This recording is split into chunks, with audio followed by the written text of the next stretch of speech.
last time. Kill it if you have to.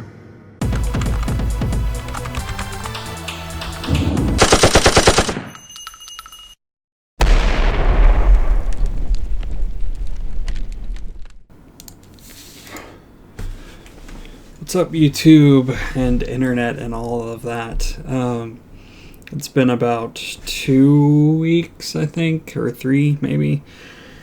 I've been struggling to want to make content lately because I've just been kind of in a rut with my car and just certain things with work and just other stuff that's been going on.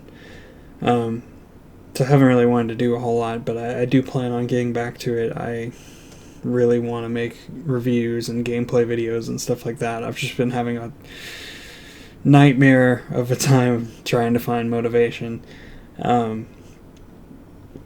But I decided to get back to going out to movies and stuff like that today because a lot of stuff's coming up in October, and I've been making plans to try to do certain reviews and things like that that I'm going to be working on over the next several days.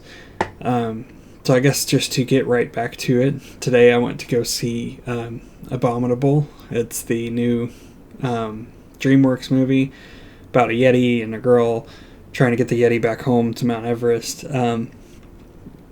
It was a very good movie.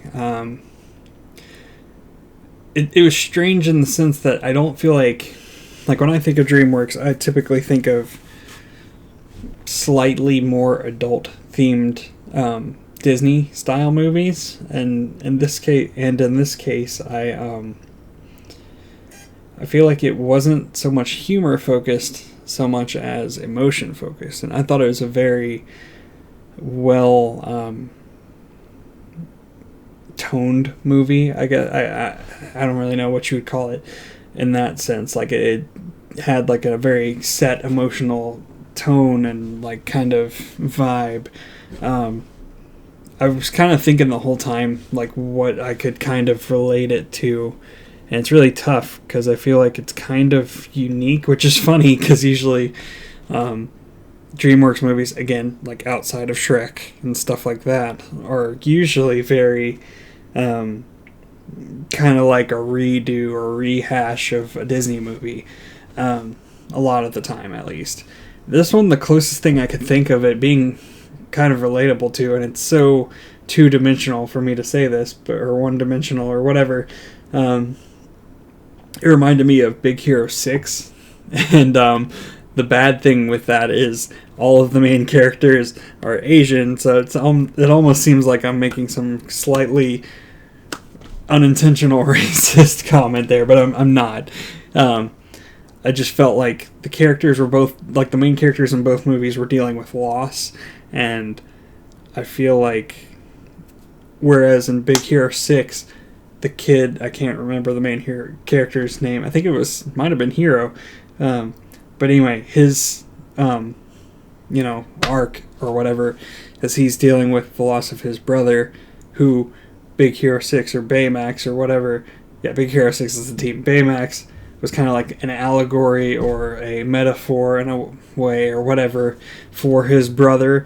It kind of works like that, like he's taking care of him like his brother would have, kind of thing, almost in the sense like how in this movie the main character, I think her name was Yi, is dealing with the loss of her father, and even though the Yeti is very childish, he's like taking care of her and like kind of helping her work her way back into caring about music and stuff, and it felt very much the same thing, like he was kind of like a representation of the dad in a way. I mean, obviously, like I said, he was childish, so it's like he couldn't be the same one-to-one as like Baymax, but that's the kind of idea that I got, is that they were not necessarily trying to remake that movie like they have done, it seems like, with other movies, so much as that they are basically trying to find the tone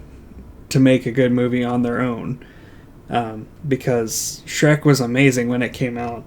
I remember I went to the theaters and saw it like 3 times in one weekend, but ever since then, everything I've seen from them feels very much like a copycat kind of thing. And there have been some good movies here or there through them, but for the most part, it's been weird because it's like doing similar stuff to Disney, but tonally it's different because it's more adult humor and stuff like that. Whereas this felt like, for the first time in a long time, I saw something that wasn't Disney, that was animation, that was very like emotionally charged and well thought out. And I think that I think it was a really good movie.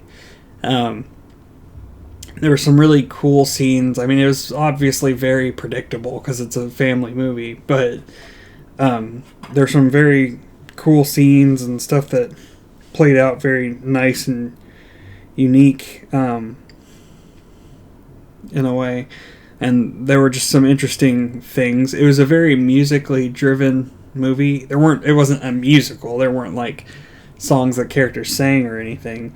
Like, it wasn't that Disney, but it just felt very musically oriented because she's a violinist and her father was a violinist, and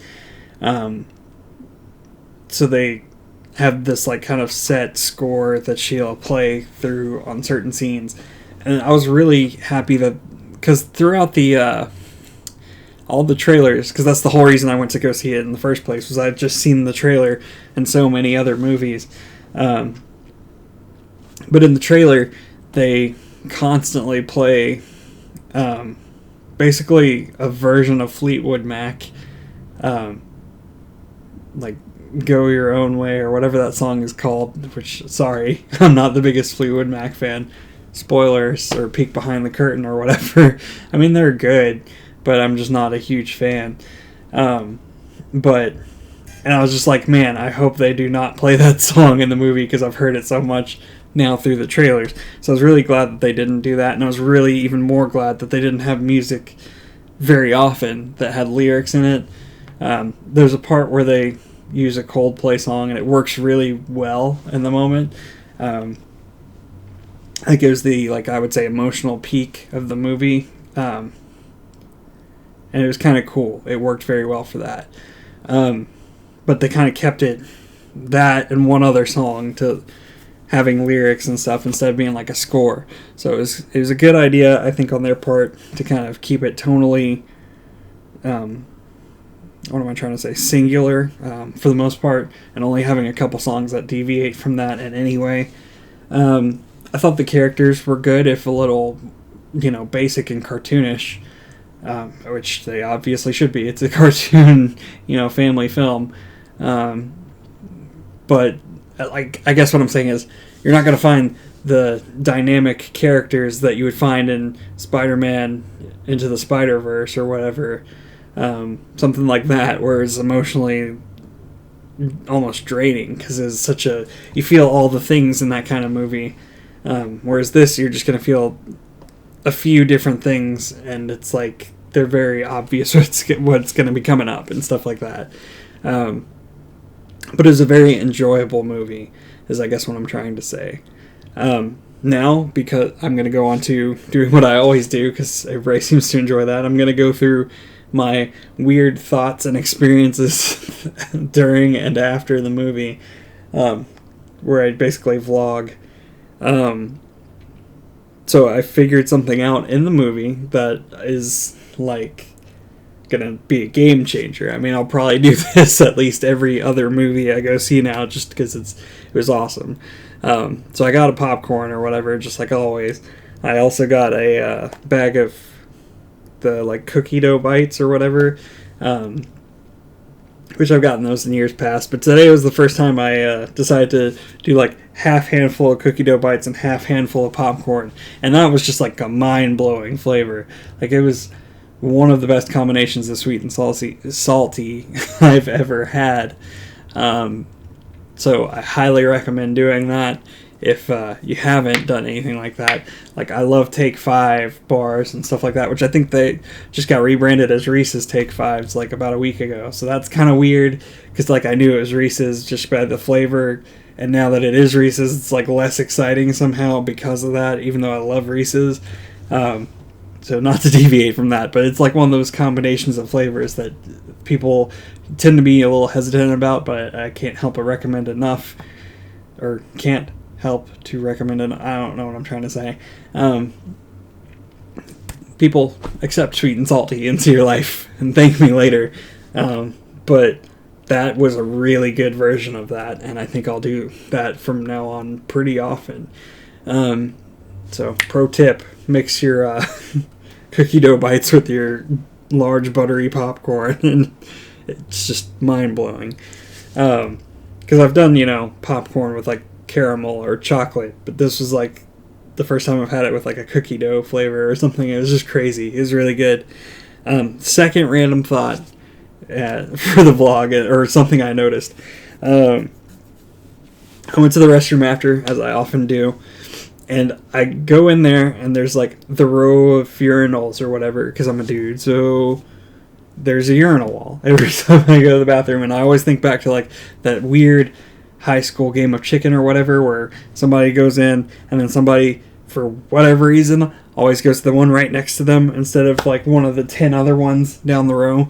But this was different. There's only 4 in this restroom, and it's, like, 1 divider, 2 divider, 3, and then 4, like, right next to it with no divider, but it's, like, tucked behind a wall. So I thought that was kind of cool, because it's, like, in its own little corner, and I was like, that's interesting. I still used the other one because nobody was in there, but that's pretty cool. But why is there no divider there? Because it's like you have your own little private area, except for this guy, and it's, like, really weird to me. And I started looking at it, I'm like, why is that the only urinal that has, like, a different form and shape and stuff compared to the other ones? Like, the other ones are all clearly a lot newer, and that one was older. So it's like, it was like the little redheaded stepchild or something, and I just couldn't figure it out. It just caught my attention. So there's your random, like, Chris thought for the day,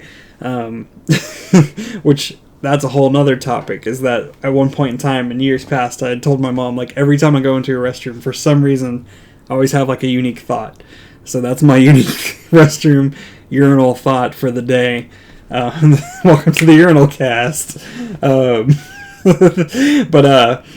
So, yeah, I tend to have weird thoughts when I'm in public because I'm awkward, and so it's always usually an interesting topic of discussion, an interesting rabbit hole to go down. So I figured, why not just share that with you all? A peek into the mind of, SomeKillerTofu. But anyway, so that's my spiel for the movie and for life for the day. And for YouTubing, I'm going to try and do a gameplay video tomorrow, I think, and movie reviews the rest of the week with gameplay interspersed between there. There's going to be a ton of movie reviews for October just because there's so many movies coming out right now that I want to see. Joker on Friday is going to be the big one. But before then, I have something lined up I want to try to do. So I might record Joker on Friday, but I'll probably not actually release it till a little bit later, just because there's some stuff I want to do in the interim. Or I might release that stuff after. I don't know yet, but we'll figure that out. And so yeah, look forward to all that, and I'll see you next time. Bye.